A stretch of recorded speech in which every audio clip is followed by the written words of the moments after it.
podcast. I am Dallas. This is my wonderful co-host Robin.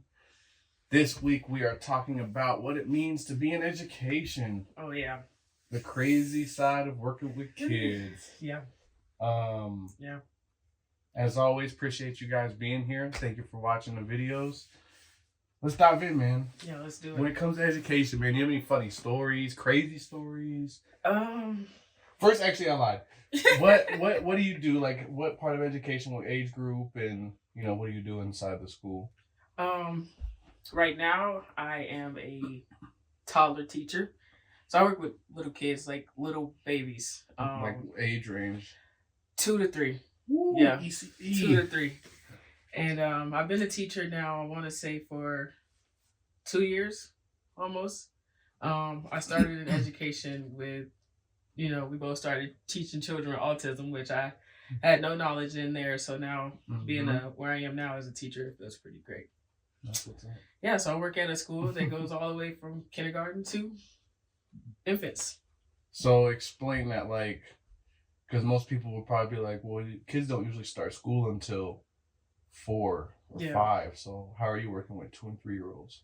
Well, the school I work at right now, they can go as soon as 8 weeks of being born. Wow. Yeah, I may be wrong. Okay. Don't quote me on that, but yeah. So you could send your kids to school because parents have to get back to work. So most parents are like, all right, here's baby. You guys are gonna watch them. I'd be kind of scared to send my kid to school that young, but yeah, they can go pretty young. Okay. Yeah. Wow. I think it's important too when they go that young because I feel like they get the advantage of learning a lot quicker and sooner versus just staying at home for a long time. But I don't really know. I don't have children. Yeah. So would you send them to school that early? I would be scared to send my kid to school at 7 a.m. and then I go to work and then I don't see them, especially like you're bringing something so precious and so new into the world and you're sending them off to a bunch of, not strangers, like you get to know your teachers and stuff over time. But I feel like, I don't know. It'd be a hard process for me for sure. Definitely. Yeah. 2 years old. Yeah. What about you? What age group you working with over there? I work in the sweet spot, man. Yeah. Middle school. The Middle craziest school. Kids, age grade. Yeah. I work for Aurora Science and Tech Middle School. It's part of our Denver Science and Tech school branches. Yeah. Which I love. I love my job. I'll complain every day because they're crazy, but for the most part, I love it. Yeah. They're just they're old enough to understand what they're doing, in terms of trying to lie to get out of trouble, try and just be sneaky, but they're not old enough to understand consequences. Yeah. Yeah, you did that. Now you're in trouble. I don't know why we're no, you can't stand on the table in the middle of the class. You're in trouble. But see, there's no difference in a 2-year-old to me, honestly. I feel like I tell these 2-year-olds no all day long. I'm constantly no, don't do that. But they're still being molded into understanding what no even actually, means. So most of the day as a toddler teacher, I'm just repeating myself over and over again, but it's for a better cause. I know they probably won't learn it right now, whatever I'm saying. It could be something really dangerous that they're probably not learning, but as you get older, then you start learning. I agree. You got kids standing on tables. Oh my gosh. The 6th graders. So I do subbing. I said I'm an in-house sub. I do a little bit more, but mostly in-house sub. And so I see 6th, 7th, and 8th graders. And each grade is different. Yeah. 6th grade, they're still little kids. Their age, and I feel like their cognitive ability are different. Yeah. It's on paper they're 10 and 11, but in their head it's probably 7 or 8. And it's literally like that. They pouring water on each other. They jumping on tables. I'm like, what is going on right now? I looked away for 3 seconds every day. I'd be like, y'all ain't tired of this? You're not tired of it? You don't have a day where you're just I'm gonna keep it chill. There's this TikTok right now. I don't know if you've seen it, but it's just Patricia, sweetie, sit down.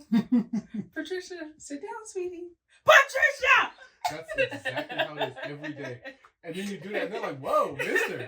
Why are you so blowing mad? up on me right now. Yeah, you blowing up on me right now. But I've asked you so many times to sit down. Hey, don't do that, please. You're gonna, But I have to have a soft spot when it comes to working with kids. Because, when I think about how little they are, we've been here, what, 27 years, 26 years? These kids have only lived for, the kids I work with, they've only been on this earth for 2 years. 2020 something. That's crazy. And I can't remember anything that I was doing at 2, so it's just like, I can't even say, like, I'm just teaching them. They probably won't even remember these years. I don't remember anything from when I was 2.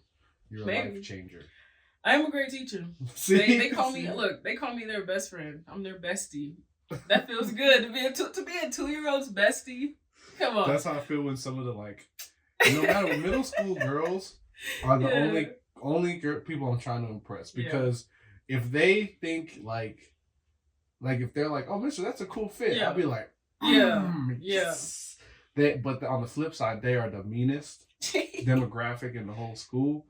Something about what they say hurts your soul. Yeah. You know?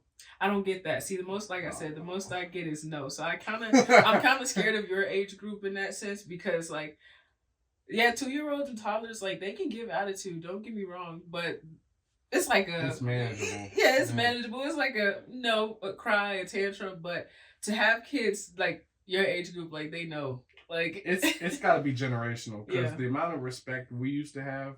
I sound like an old man, like an old angry man. Yeah, we're getting up there. Back in my day, we respected our teachers. We wouldn't tolerate that. I wish they would care more. You know, in the middle school age, like, they feel like this is just, like, stupid and doesn't. But it's like, it feels that way, obviously, when you're young. And I feel like I'm still, you know, what I know at 27 is going to be a lot different from what I know when I'm 50. Yeah. And so I got to keep that in mind, and, like, they're still learning. Yeah, they're still learning. And it's like, you have the answers. Yeah.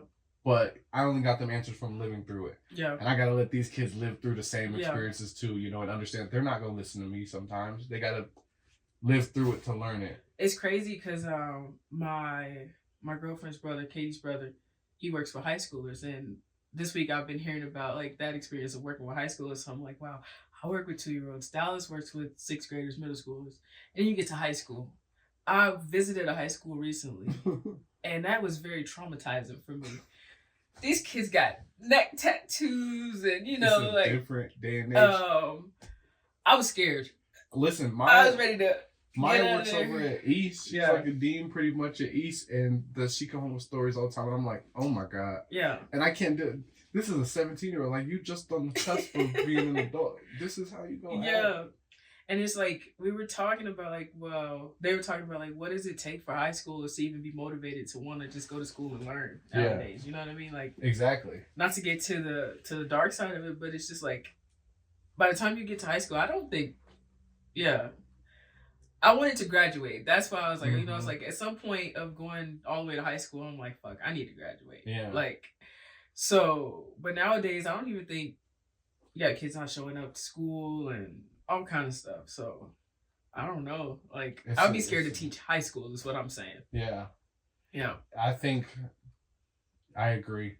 I think it's just like, the older you get, the less excuses I have for you. So it's like, why are you acting like this? And then as like a middle schooler, I can always rationalize it. Like, they're 12. At the end of the day, like, you're 10 through 12. So of course you're going to act crazy. Mm-hmm. You don't know no better. Yeah. But when you're 17, 18, I'm like, okay. Yeah. Now, what's going on here?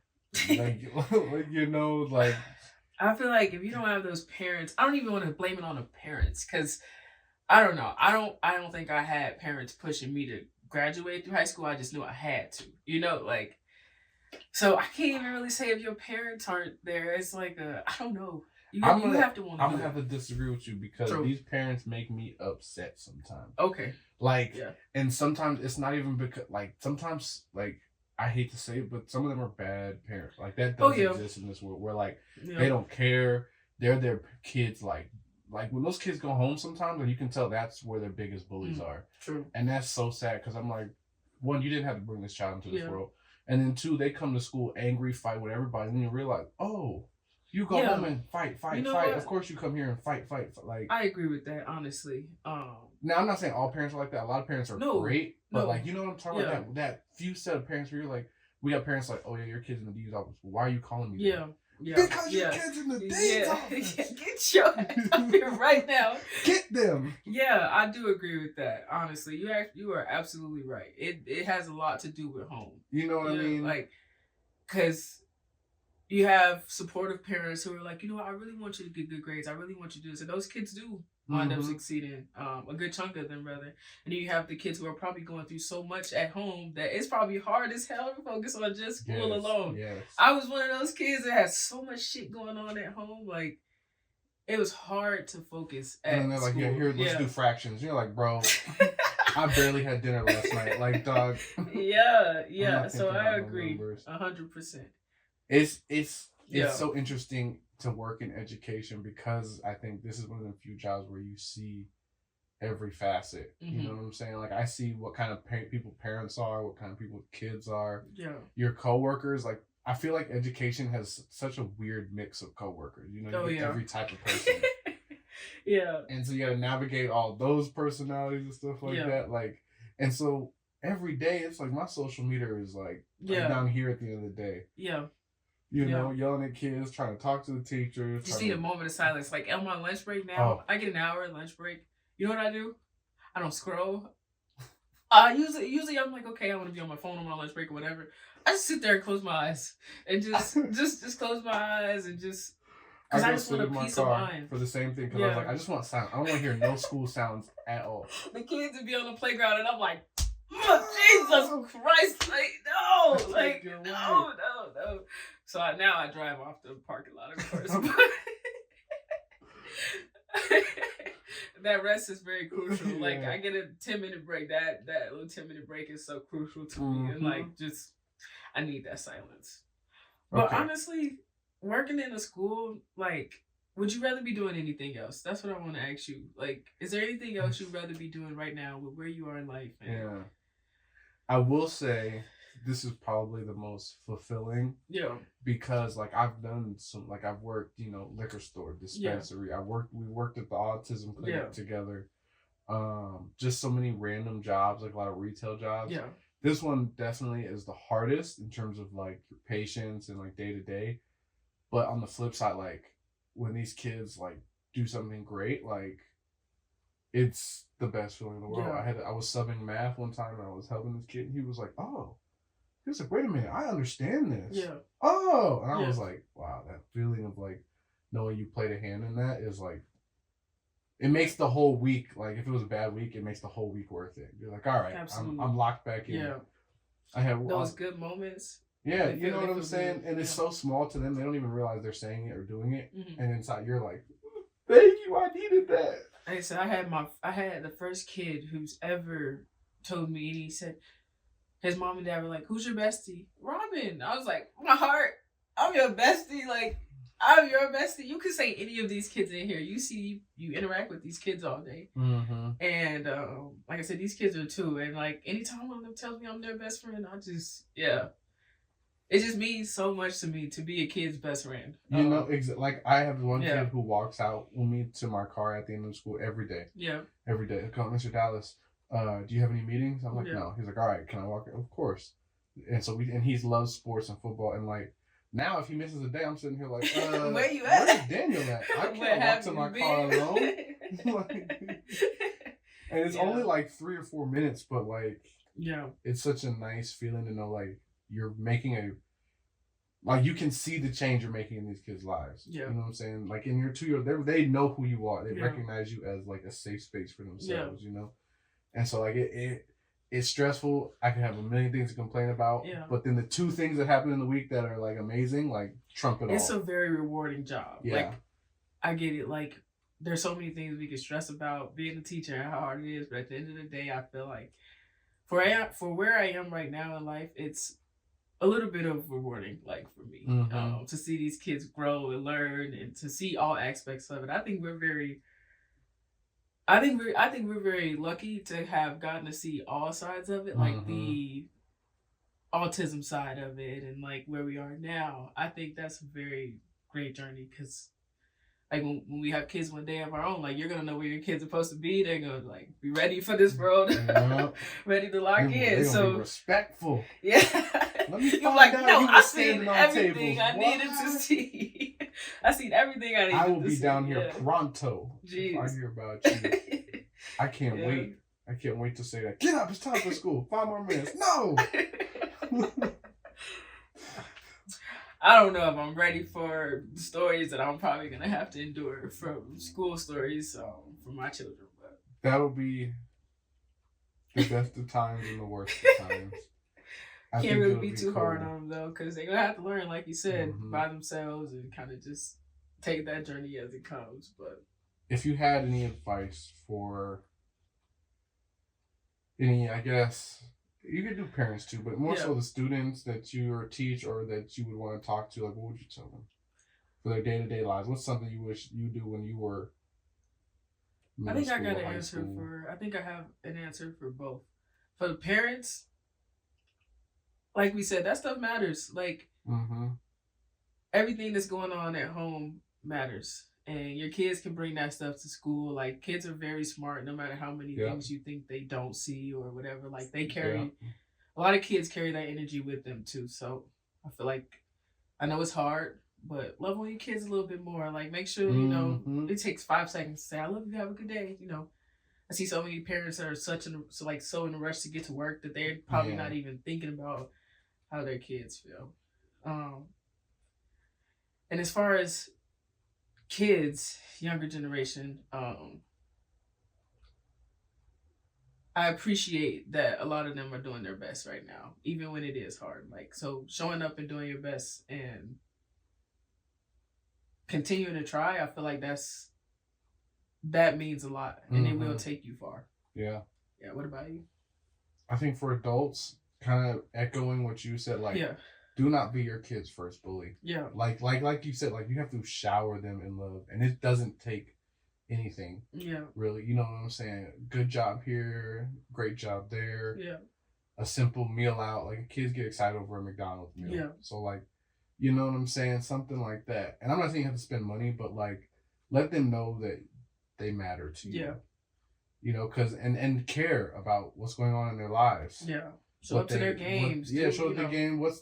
Most parents, I was watching some videos, like, they couldn't tell you their kids' birthdays, their favorite color, like, their favorite activity. I think that's so sad. Like, they're not just bodies in your house, you know what I'm saying? Like, and I feel like a lot of kids feel that way. There's no connection with their parents. So that's what I would say for parents. Like, work to actively be in your kid's life. And for the kids,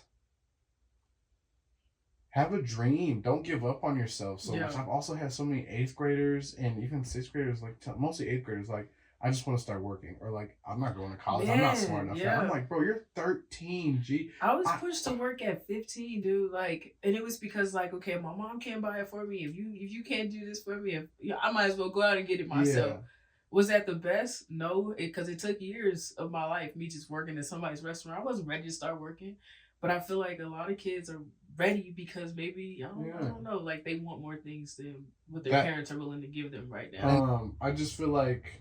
Yeah, have a dream. Like, even if you don't believe that you can do it, I promise you your potential is there. Like, you can. You absolutely can. You just got to actually try, which is the hardest part, you know, obviously, to try and tell a middle school or high school, like, you got to care about calculus.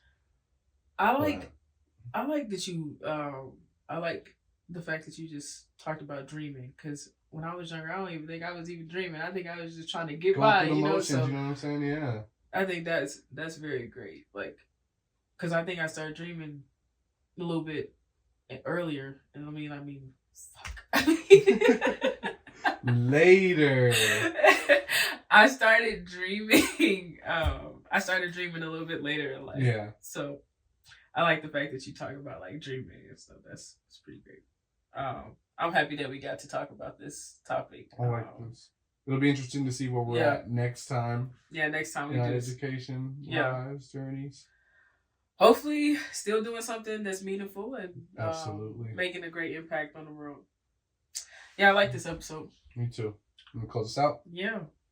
Well, thank you guys so much for listening to the Block Podcast. Really enjoyed talking about this topic. It was great. Amazing. I am Robin. This is my wonderful co-host, Dallas. Please do not forget to like, comment, and subscribe, and we will see you guys next time. See you guys. Bye-bye.